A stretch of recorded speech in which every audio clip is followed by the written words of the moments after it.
Modern world is very dependent on a stable supply of electricity, so we're fairly risk averse when it comes to making sure the lights stay on. As you can imagine, with the complexity of the power system, thinking about all the things that could go wrong is no easy or small task. At your home, there are a number of things that could lead to the lights going out. It could be something just to do with your own house, your own switchboard, or it could be in the local network down the street. But it could also be things that relate to the wider grid. In this video, we're going to focus on the one that concerns power system operators the most, and it's something called cascade failure. Components of the power system will inevitably fail. Not often, but they will fail. This is not to say that the system's unreliable, it's just that, just like the car you drive, it has a huge number of physical components, and the failure of an individual component can bring the car to a halt. Power stations are a lot like this, having a lot of specialised moving parts, and they're converting large amounts of energy into electricity, which can cause significant damage to the machines. Transmission lines are less complex than power stations, but they are exposed to environmental and human activity events and accidents. Internal protection systems on the equipment helps to minimise damage, but the reality is that breakdowns occur and need to be dealt with. For the most part, small things failing are unlikely to cause a widespread power outage. However, there are three important characteristics of electricity systems which make them somewhat unique. Firstly, supply and demand must be perfectly matched in real time. Secondly, the system is heavily interconnected through the laws of physics. By that we mean that some physical characteristics of power supply in Invercargill are influenced by things happening hundreds of kilometres away, possibly in the North Island.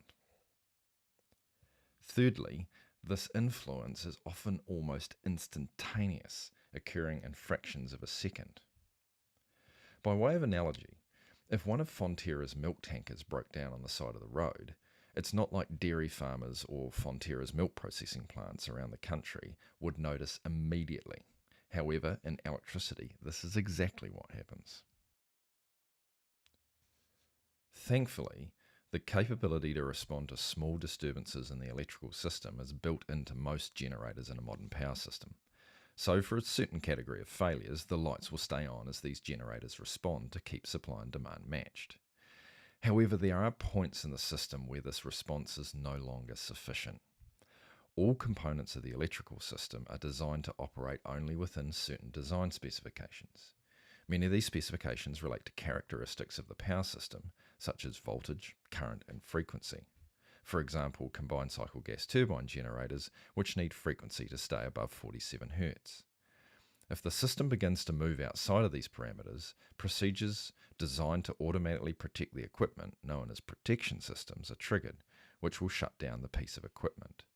So if, for example, a generator fails, this may cause a change in voltage or frequency, which is outside the design specifications of other generators. Alternatively, a failure of a transmission line may cause a change in the power flows around the grid, which causes other transmission lines to overload. So it's a little bit like our broken down Fonterra milk tanker, instantly causing other milk tankers, many miles away, to pull over to the side of the road and stop. All the while, our consumption of power continues. While we cover the technical complexities elsewhere, the mere fact that some of our appliances hang in there while voltage and frequency drops can actually make the problem worse. Sometimes, types of failures may only lead to a situation where, in certain parts of the system, people still have power, but the voltage is so low that the equipment doesn't work properly. For example, the lights are dim and TVs may still operate, but things like refrigerators and microwaves won't go. This is called a brownout. However, often the domino effect we described earlier, where more and more parts of the supply chain get tripped off, causes a widespread blackout, which is the complete loss of power. This is known as cascade failure. This we definitely want to avoid. Now, despite the impacts on things like frequency being instantaneous, which is why we manage that very tightly, Often this cascading can unravel over a reasonable time frame, particularly when transmission lines are involved, as they take time to heat up, sag, and then cause the protection to operate. This picture shows the impact of the blackout in northeastern US in August 2003. While the first failure of a system component occurred at around 2 p.m, the blackout wasn't really in full swing until 10 past 4. And while it covered a massive area, it was limited just to the northeast of the US and parts of Canada. Now, have a read of the Wikipedia entry on the Northeast Blackout of 2003, specifically the timeline of events, to get a feel for how this blackout occurred.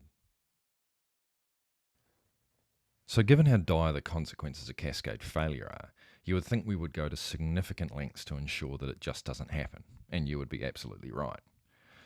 Under Part 7 of the Electricity Industry Participation Code, the system operator's first principal performance obligation is to avoid cascade failure that occurs as a result of a frequency or voltage excursion or imbalances between supply and demand. But sometimes you will hear this principal obligation of the system operator as simply keeping the lights on. Amongst a wide variety of other actions, it does this by, firstly, dispatching generation in such a way that demand matches supply, occasionally procuring voltage support, requiring generators to maintain active governors, which cause generators to continuously tweak and vary their output in order to stabilise those moment-by-moment fluctuations in frequency that results from us going about our normal business, switching things on and off. But they also dispatch a special generator or group of generators to provide a service known as frequency keeping.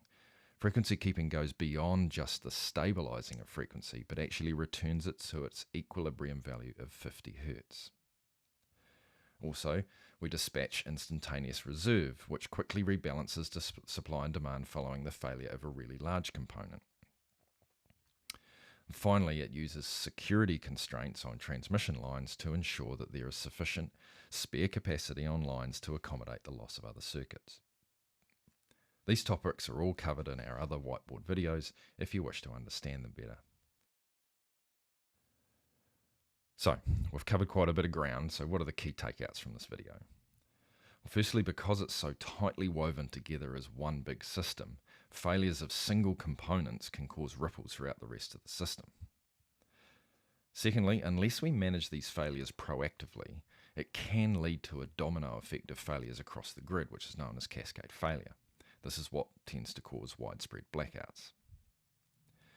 It's the job of the system operator to avoid cascade failures that come about from things like frequency and voltage deviations or mismatches between supply and demand.